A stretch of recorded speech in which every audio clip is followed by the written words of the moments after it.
Good morning everyone. Mechanical engineering के subject oil hydraulics and pneumatics के अंदर chapter number 2, जिसके अंदर हम लोग डिस्कस कर रहे थे टाइप्स ऑफ हाइड्रोलिक फ्लूइड के साथ साथ हमने स्टार्ट किया था topic property of hydraulic fluid. ऐसी कौन सी नेसेसरी प्रॉपर्टियाँ है जो हाइड्रोलिक फ्लूइड के अंदर होनी ही चाहिए। उसमें हमने लास्ट लेक्चर में जहाँ पे लेक्चर ओवर किया था उसके अंदर हमने देखा था वो है good chemical and environmental stability, that means oxidation and corrosion resistance. मैंने बोला था कि मॉइस्चर, पानी का बेज, पानी, हवा का ऑक्सीजन, ये सब ऑक्सीडेशन को बढ़ावा देते हैं।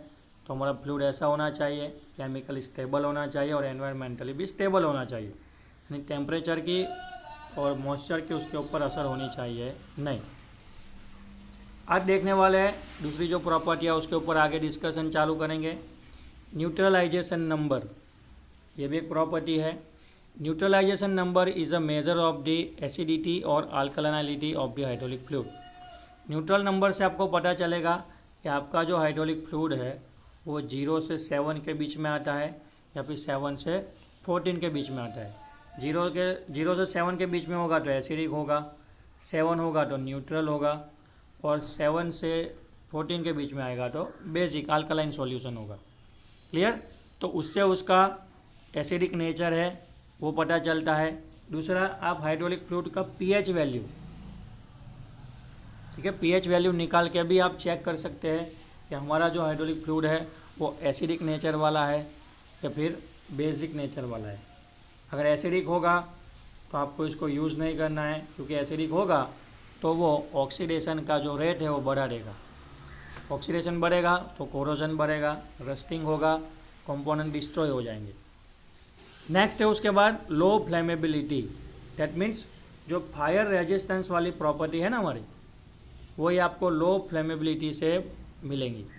अब fire resistance fluid is one that can get ignite in the presence of ignition source but does not support combustion. Fire resistance का मतलब क्या है फ्लूइड के अंदर, कि जब वो इग्नाइट होता है, ठीक है, किसी फ्लेम के कांटेक्ट में आता है, किसी हाई टेम्परेचर वाली बॉडी के कांटेक्ट में आता है, तो हमारा हाइड्रोलिक फ्लूइड इग्नाइट नहीं होना चाहिए। ठीक है, हाँ, थोड़ा थोड़ा जलेगा और धुआं निकलेगा तो बात ठीक है, लेकिन इग्नाइट होकर उसका कंबसन यानी जलना नहीं चाहिए। अगर जल रहा है, आग लग रही है, तो वो फायर रेजिस्टेंस कहलाएगा नहीं, हाईली फ्लेमेबल वाली कैटेगरी में आ जाएगा। तो हमको क्या करना है, हाइड्रोलिक फ्लूइड को लो फ्लेमेबिलिटी वाले क्राइटेरिया के अंदर रखना है, जिससे वो गर्म होगा, धुआं तो होगा लेकिन जलेगा नहीं। This characteristic is defined as a low flammability. ठीक है, तो प्रोपोगेशन टू फ्लेम या फिर प्रोपोगेट्स टू फ्लेम, फ्लेम के कांटेक्ट में आके जलना चाहिए नहीं। क्लियर? तो ये डिज़ायरेबल प्रॉपर्टी है। जितनी फ्लेमेबिलिटी लो होगी, लो फ्लेमेबिलिटी वाला हाइड्रोलिक फ्लूइड होगा, उतना वो अच्छा से फायर रेजिस्टेंस वाली प्रॉपर्टी आपको वहाँ पे प्रेजेंट करेगा। नेक्स्ट है foam resistance. Air can be present in hydraulic fluid in 2 forms. हर एक लिक्विड के अंदर जैसे एयर प्रेजेंट होती है वैसे ही हमारे हाइड्रोलिक फ्लूइड के अंदर भी एयर प्रेजेंट होगी। ठीक है, 2 तरीके से, एक डिसॉल्व और दूसरा एंट्रेंड, है ना। या तो लिक्विड के साथ हवा घुल मिल गई होगी या फिर एंट्रेड यानी उसके अंदर एंटर हो गई होगी जब आपने उसको सील पैक किया होगा, एयर टाइट किया होगा तब। ठीक है, एग्जांपल दिया है, if the return line to the reservoir is not submerge, the jet of the oil entering the liquid surface will carry air with it. अगर आपने जो हाइड्रोलिक फ्लूइड की जो रिटर्न लाइन आ रही है ना, उसको आपने अगर रिजर्वायर के अंदर ऐसा लिक्विड के अंदर सबमर्ज यानी डुबा के नहीं रखा होगा, ठीक है, ऐसा रखना है डुबा के, लेकिन आपने क्या किया, डुबा के नहीं रखा। कैसे नहीं रखा, तो देखना, ये हमारा रिजर्वायर यहाँ तक भरा हुआ है हाइड्रोलिक फ्लूइड से, और आपने जो रिटर्न लाइन है वो यहाँ तक ही रखा है।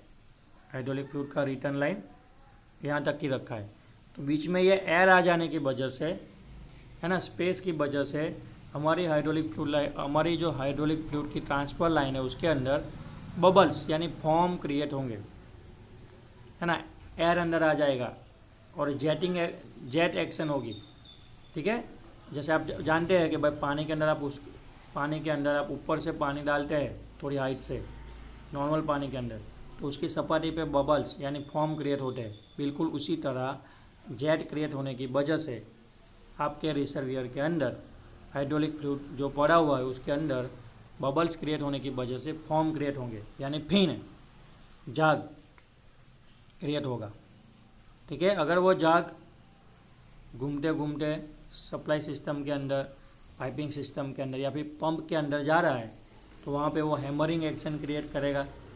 ठीक है, एयर का बबल क्रिएट कर देगा, फिर जो डिस्चार्ज के अंदर गैप है वो क्रिएट कर देगा। तो इससे बहुत सारे प्रॉब्लम होते हैं जिससे आपका पंप डैमेज हो सकता है, कैविटेशन हो जाता है। अब पढ़ चुके हैं फ्लूइड मैकेनिक्स के अंदर कि भाई कैविटेशन और हैमरिंग एक्शन कौन सी भयानक चीज़ है ना, बहुत ही भयानक चीज़ है कैविटेशन और हैमरिंग एक्शन, जिससे आपका पंप और जो आपकी सप्लाई लाइन है उसको डैमेज होने के चांसेस बढ़ जाएंगे with the formation of form. हमको हाइड्रोलिक फ्लूइड कैसा रखना है, तो वो फॉर्म रेजिस्टेंस होना चाहिए। ठीक है, तो एक सॉल्यूशन क्या है, तो जो रिटर्न लाइन है हाइड्रोलिक फ्लूइड का उसको रिजर्वियर के अंदर पूरा हाइड्रोलिक फ्लूइड से सबमर्ज यानी डुबा के रखना है। और दूसरा हम क्या करेंगे, कुछ केमिकल एडिटिव्स यूज़ करेंगे। कुछ क्या करेंगे, केमिकल एडिटिव्स यूज़ करेंगे हाइड्रोलिक फ्लूइड के अंदर, जो सिस्टम के अंदर फॉर्म को प्रोड्यूस होने देंगे नहीं, यानी झाग प्रोड्यूस होगा नहीं। ओके, चलिए उसके बाद है next low volatility. Low volatility, ability नहीं, low volatility. A fluid should process low vapor pressure or high boiling point. The vapor pressure of a fluid varies with temperature, hence the operating temperature range of the system is important in determining the stability of the fluid. सब जानते हैं कि जैसे ही system के अंदर temperature बढ़ेगा, temperature बढ़ने से हाइड्रोलिक फ्लूइड अपनी प्रॉपर्टियाँ घुमा देगा। ठीक है, स्पेशली जो प्रॉपर्टी लॉस होती है वो कौन सी होती है, विस्कोसिटी। हाँ, लेकिन आपने अगर water based hydraulic fluid use किया है तो सीधा उसका असर क्या होगा, जैसे ही सिस्टम का टेम्परेचर बढ़ेगा, राइज होगा, ठीक है, तो टेम्परेचर की वजह से वाटर बेस्ड हाइड्रोलिक फ्लूइड के अंदर से पानी जो है, पानी के साथ जो फ्लूइड है, ठीक है, वो गर्म होके वेपराइज होने लगेगा। क्लियर, और अगर वो वेपराइज हो जाएगा तो वॉल्यूमेट्रिक एफिशिएंसी, वॉल्यूमेट्रिक डेंसिटी के अंदर डिफरेंस क्रिएट होगा और हमारा सिस्टम का जो एफिशिएंसी है वो कम मिलेगा। ठीक है, तो आप इतना जानते हैं कि भाई हाइड्रोलिक लिक्विड का खुद का बॉइलिंग पॉइंट और सिस्टम का जो ऑपरेटिंग टेम्परेचर है दोनों एक दूसरे के साथ रिलेटेड है। तो आप क्या कीजिए, सिस्टम का जो ऑपरेटिंग टेम्परेचर है उसकी रेंज क्या कर दीजिए, सिलेक्ट कर लीजिए कि भाई इतनी रेंज में ही टेम्परेचर होगा तब तक सिस्टम काम करेगा, उससे अगर टेम्परेचर बढ़ रहा है तो सिस्टम बंद हो जाएगा। फिर उसको ठंडा होने देना है, उसके बाद जब ठंडा हो जाए उसके बाद उसको वापस स्टार्ट करके यूज़ करना है। जैसे टेम्परेचर रेंज डिफाइन कर दीजिए और उस टेम्परेचर रेंज के अकॉर्डिंगली हाइड्रोलिक फ्लूइड है उसको सिलेक्ट कीजिए। ठीक है, और उसके अंदर उसको स्टेबलाइज कीजिए कि भाई इतनी टेम्परेचर रेंज तक अगर हाइड्रोलिक फ्लूइड हमारा काम कर रहा है तो वहाँ पे स्टेबल कंडीशन में होगा, मतलब अपनी प्रॉपर्टियाँ घुमाएगा नहीं, वेपराइज होगा नहीं और सिस्टम के अंदर बना रहेगा। ठीक है, तो उससे आप उसका जो वॉलेटिलिटी है यानी जो वेपराइजेशन का रेट है वो आप उसको कम करके सेट करके यूज़ कर सकते हैं। क्लियर, चलिए आगे बढ़ते हैं। गुड हीट डिसिपिएशन कैपेसिटी, यानी जब भी हाइड्रोलिक फ्लूइड ज़्यादा गर्म हो जाएगा तो वो अपने थ्रू सिस्टम की जो पूरी हीट है यानी जो गर्मी है उसको डिसिपिएट कर देगा, यानी फैला के कूलिंग एक्शन जो है वो प्रोवाइड करेगा। ठीक है, तो एक हाइड्रोलिक फ्लूइड इतना अच्छा होना चाहिए कि उसके अंदर गुड हीट डिसिपिएशन कैपेसिटी होना चाहिए, मतलब वो जितना भी गर्म क्यों ना हो रहा है सिस्टम की गर्मी उसके अंदर क्यों ना आ रही हो, लेकिन वो सारी हीट को अपने बॉडी के अंदर, अपने लिक्विड के अंदर, आसपास के एटमॉस्फेयर के अंदर फैला देना चाहिए, डिसिपिएट कर देना चाहिए। ठीक है, जितना हीट फैल जाएगा उतना वो जल्दी ठंडा हो जाएगा, फिर वो चाहे हाइड्रोलिक फ्लूइड क्यों ना हो या फिर सिस्टम कोई कंपोनेंट क्यों ना हो। ठीक है, अगर hydraulic fluid good heat dissipation capacity नहीं रखता है, ठीक है, तो सिस्टम के गर्म होने की वजह से वो खुद इतना गर्म हो जाएगा और वो पर्टिकुलर जगह पे जहाँ रुका हुआ है, ठहरा हुआ है, वहाँ पे वो गर्मी को पकड़ के रखेगा और आसपास के कंपोनेंट को और ज़्यादा गर्म करेगा। तो गर्म होने की वजह से, ठीक है, सिस्टम के अंदर माल फंक्शन क्रिएट होगा। That means system over heating हो जाएगी, ऑपरेटिंग रेंज के बाहर कंपोनेंट गर्म हो जाएंगे, तो सिस्टम आपका बंद हो जाएगा। बंद हो जाएगा तो आपका काम रुक जाएगा, प्रोडक्शन रुक जाएगा, मटेरियल हैंडलिंग रुक जाएगा। बहुत सारी चीज़ें हैं जो हाइड्रोलिक सिस्टम से हो रही है, तो सारा काम आपका उधर रुक जाएगा। क्लियर? तो ये माल फंक्शन ना हो, सिस्टम बंद ना हो जाए, उसका टेम्परेचर ऑपरेटिंग रेंज के बीच में मेंटेन रहे, इसके लिए आपको हाइड्रोलिक फ्लूइड ऐसा सिलेक्ट करना है जिसके अंदर हीट डिसिपिएट करने की कैपेसिटी अच्छी हो। इन शॉर्ट आप बोल सकते हैं कि वो साथ में थोड़ा कूलिंग एक्शन भी प्रोवाइड करे, ऐसा होना चाहिए। ठीक है, क्या प्रॉब्लम होते हैं देखिए ओवर हीटिंग की वजह से। यहाँ पे दिया गया है, give off vapour and causes cavitation to pump. Vapour बनने लगेगा हाइड्रोलिक फ्लूइड का और वो वेपर सिस्टम से बाहर नहीं जाएगा तो कैविटेशन क्रिएट करेगा जो पंप को डैमेज कर सकता है, जैसे अभी हमने आगे डिस्कस किया। Increase the rate of oxidation causing it rapid deterioration by producing sludges, varnishes etcetera. ठीक है, ऑक्सीडेशन इंक्रीज होगा क्योंकि वेपर यानी पानी आ गया, ऑक्सीडेशन होने लगा, कोरोजन लगने लगा, स्लेजिंग होने लगा, रस्टिंग होने लगा, कंपोनेंट डिस्ट्रॉय होने लगे, कंपोनेंट टूटने लगे, पपड़ी बनकर उसका मटेरियल निकलने लगा। तो इन शॉर्ट आपकी हाइड्रोलिक सिस्टम की जो यूजफुल लाइफ है वो कम हो जाएगी। Reduce viscosity of the fluid resulting in increase leakage both internal and external. बार बार मैं बोल रहा हूँ कि जितना गाढ़ा लिक्विड होगा उतना लीकेज का प्रॉब्लम कम होगा। विस्कोसिटी कम होती जाएगी, फ्लूइड गर्म हो रहा है, बार बार गर्म हो रहा है, हीट डिसिपिएट नहीं कर रहा है, गर्म होने की वजह से उसकी विस्कोसिटी कम हो रही है। मतलब अभी हाइड्रोलिक फ्लूइड पहले जितना गाढ़ा नहीं रहा, पतला हो चुका है, पानी जैसा हो चुका है, तो कंपोनेंट के बीच में जो क्लियरेंस होगा तो वहाँ पे वो इंटरनली भी लीकेज हो सकता है और एक्सटर्नली भी लीकेज हो सकता है। लीकेज होगा that means waste of fluid, system के अंदर वॉल्यूम कम हो जाएगा, सिस्टम काम करना बंद कर देगा, आपको लीकेज रिपेयर करवाना पड़ेगा। जब तक रिपेयरिंग होगा, मेंटेनेंस होगा, तब तक प्रोडक्शन रुक जाएगा। ढेर सारा नुकसान। कोज थर्मल डिस्टोर्शन इन कंपोनेंट।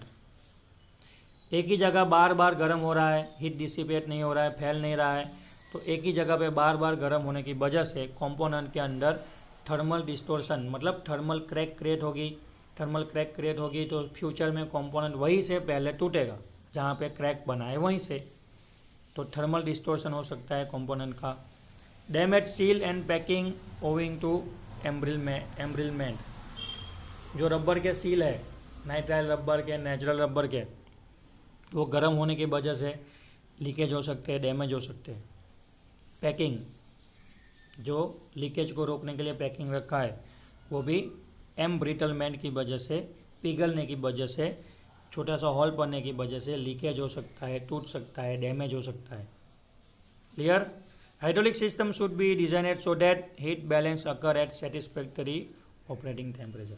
तो ऐसा हाइड्रोलिक फ्लूइड सिस्टम डिज़ाइन कीजिए या फिर उसको बैलेंस कीजिए या फिर हाइड्रोलिक फ्लूइड ऐसा यूज़ कीजिए जिससे सेटिस्फैक्टरी ऑपरेटिंग टेम्परेचर रेंज मिल सके। आपने जो ऑपरेटिंग टेम्परेचर रेंज डिसाइड किया है उस डिसाइडेड वैल्यू के अंदर, ऑपरेटिंग रेंज के अंदर सिस्टम काम करता रहे। अगर ओवर हीटिंग हो रहा है फिर भी हाइड्रोलिक फ्लूइड की वजह से वो डिसिपेट हो जाना चाहिए, ठंडा हो जाना चाहिए, ताकि ऑपरेटिंग रेंज के बीच में टेम्परेचर का वैल्यू रहे और सिस्टम हमारा कंटिन्यूसली काम करता रहे। उस तरीके से आपको हाइड्रोलिक फ्लूइड सिलेक्ट करना चाहिए। नेक्स्ट है low density. The relative density of a mineral oil is 0.9, ठीक है। और अगर सिंथेटिक फ्लूइड यूज़ कर रहे हैं तो वो रिलेटिवली ग्रेटर देन 1 होना चाहिए, ठीक है। लो डेंसिटी वाला फ्लूइड यूज़ करना है। आपको एक एग्जांपल दिया है, अगर आप मिनरल ऑयल यूज़ कर रहे हैं तो उसका डेंसिटी है 0.9। और अगर आप सिंथेटिक फ्लूइड यूज़ करना चाहते हैं तो ऐसा सिंथेटिक फ्लूइड यूज़ कीजिए जिसकी रिलेटिव डेंसिटी कैसी हो, ग्रेटर देन 1 हो, यानी 1 से कम ज़्यादा हो, ठीक है। ही relative density is important when designing the layout of pump and reservoir. जब आप फ्लूइड का डेंसिटी सिलेक्ट करते हैं तो आपको याद रखना है कि फ्लूइड के डेंसिटी के अकॉर्डिंगली ही आपको हाइड्रोलिक सिस्टम के अंदर जो पंप और जो रिजर्वियर है उसका लेआउट डेंसिटी के अकॉर्डिंगली सिलेक्ट करना है। क्योंकि जितना हाइड्रोलिक फ्लूइड ज़्यादा डेंसर होगा, डेंसिटी ज़्यादा होगी, उतना उसका वॉल्यूम ज़्यादा होगा। वॉल्यूम ज़्यादा होगा तो उसको डिस्प्लेस करने के लिए, ट्रांसफ़र करने के लिए आपको थोड़ा ज़्यादा बड़ा पंप लेना पड़ेगा, ठीक है। तो पंप सिलेक्शन में आपको मदद मिल गई डेंसिटी की वजह से। दूसरा, उसको हाइड्रोलिक सिस्टम के अंदर कहाँ रखना है तो उसका लेआउट आपको पता चल जाएगा कि भाई इतने डिस्टेंस पे मेरा पंप रहेगा, ठीक है। पंप क्या करेगा, सक्शन करके हाइड्रोलिक फ्लूइड को खींच के लाएगा, प्रेशराइज करके सिस्टम के अंदर आगे पास करेगा, इतने प्रेशर तक वो वहाँ तक जा पाएगा, इतना डिस्टेंस ट्रैवल कर पाएगा। उसके बाद काम करने के बाद घूम के वापस रिजर्वियर के अंदर आएगा। तो डेंसिटी की वजह से उसका मास वॉल्यूम इतना हो रहा है तो इतनी बड़ी साइज़ का रिजर्वियर रखना पड़ेगा।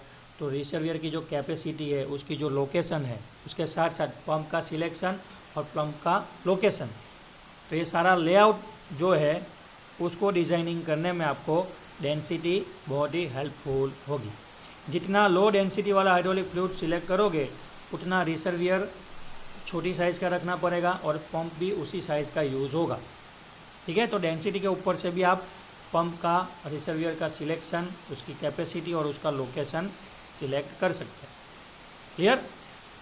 ये हो गई लो डेंसिटी वाली प्रॉपर्टी।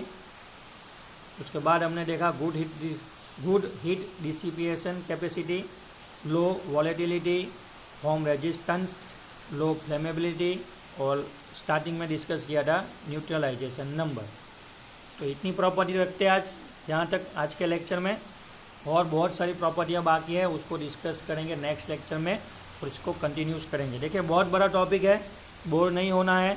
सारे के सारी प्रॉपर्टियाँ बहुत ही इंपॉर्टेंट और नेसेसरी है, ठीक है। तो बोर नहीं होना है, कंटिन्यूसली लेक्चर देखना है। इंपॉर्टेंट प्रॉपर्टियाँ है, इंपॉर्टेंट चीज़ें हैं, उसको नोट डाउन करना है क्लास नोट के अंदर, ठीक है। इसी टॉपिक को नेक्स्ट लेक्चर में कंटिन्यूस करेंगे कल। तब तक के लिए थैंक यू।